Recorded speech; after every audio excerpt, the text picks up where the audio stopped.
Still ahead, she was raised in the ghetto, molested by an uncle, and saw gunshot victims on a regular basis. But her power, determination, and faith pulled her through. Now Jolanda Jones is working to light a flame in the lives of other disadvantaged children. Her story is next. Her uncle molested her. Her father killed himself. Her brother was murdered. Her mother was tough and unsupportive, and her husband was abusive. But Jolanda Jones refused to let her environment define her.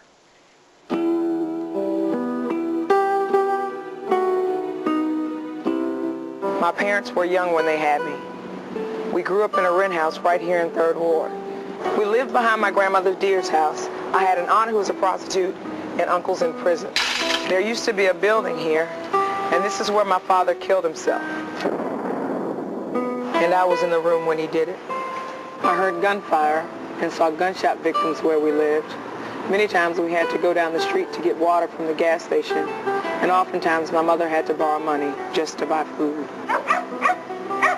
Being the oldest, I was always left with the responsibility of taking care of my 4 brothers and sisters.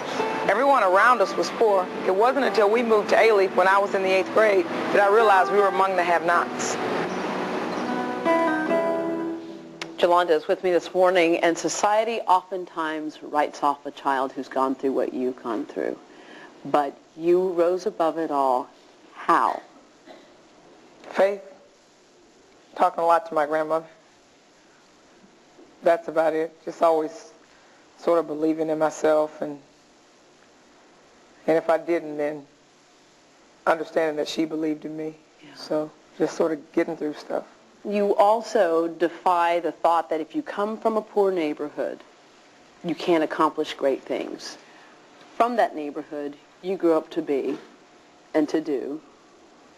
I'm a lawyer and I'm a consultant. Fly all over the country and speak to kids and try to teach them how to overcome obstacles and be successful. So that's probably my greatest happiness, my greatest joy. Oftentimes, that's all a child needs is this one person, at least one person in their life that believes in them.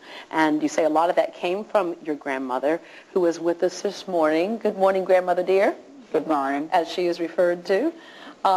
You saw something special in Jolanda when she was a little girl. What was that? Well, she was a very obedient child. I didn't ever have any problems with her. And she never... Now, wait a minute, Jolanda's laughing. She's going, oh really? She listened. But she was never satisfied with what she had done. She always felt like she could do better and do more. And what she has accomplished, she did that on her own. Are you surprised at what she's accomplished? No, I'm not surprised. Yeah. I'm just thankful to God that she realized that she had a gift and she's using it to the best of her knowledge. Yeah.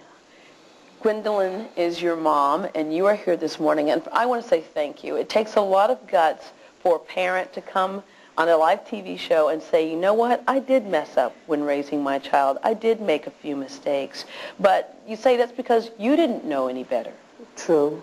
I was young when I had Jolanda, and not knowing how to raise a child, I was only doing what emulating my parents, trying not to cause what I did cause. Yeah. And as I've gotten older, I have to admit that I made mistakes. And by admitting that you made mistakes, that allows Jolanda to heal. There are a lot of kids out there who haven't healed because the parents haven't talked to them about it, and there has been no dialogue, and therefore no resolution. But in a way, even though you said your mom was tough and unsupportive with what you're going through, it was a blessing in disguise, because it taught you how to raise... be a great mother. Yeah. I think my son would tell you I'm the best mommy in the universe. Well, let's let him tell us. Giovanni, hi there. Hi. What's so cool about your mom? She takes me places and she's supportive.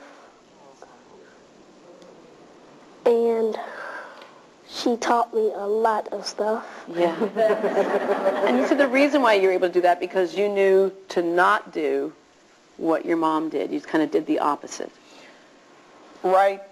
There were a lot of things that were very hurtful to me. I am in the process of writing a book, and it's tentatively called Defining Moments, and the book is quasi-autobiographical and self-help, sort of teaching people I went through this is how it affected me, and this is how I overcame it, and hopefully it will help you overcome it. And so I had these problems wondering, how do I write an autobiographical book about myself and not talk about my relationship with my mother? And I didn't want anyone to think that I hate my mother, because I don't. And so we talked about it. We had a defining moment probably about a month ago where we just laid everything on the table.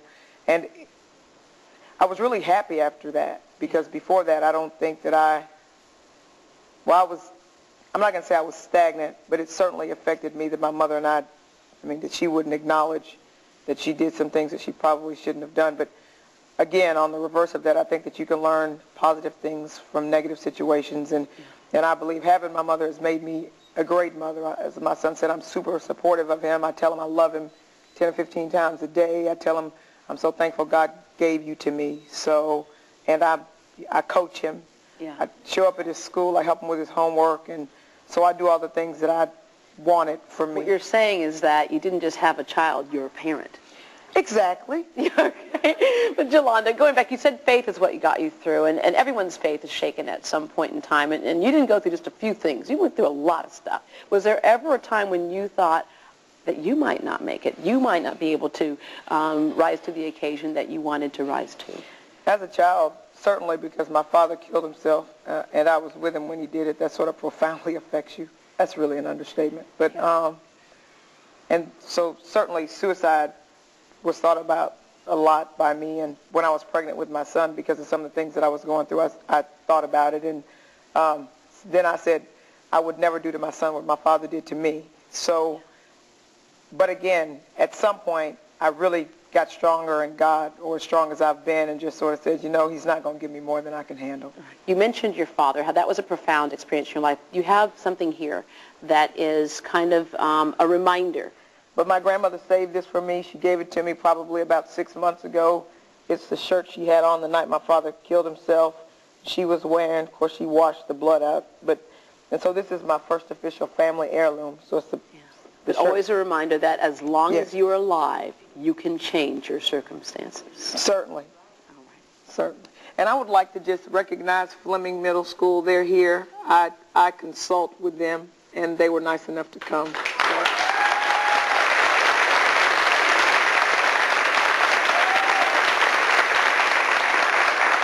they're lucky enough to have somebody like you consulting with them. Well, thank you.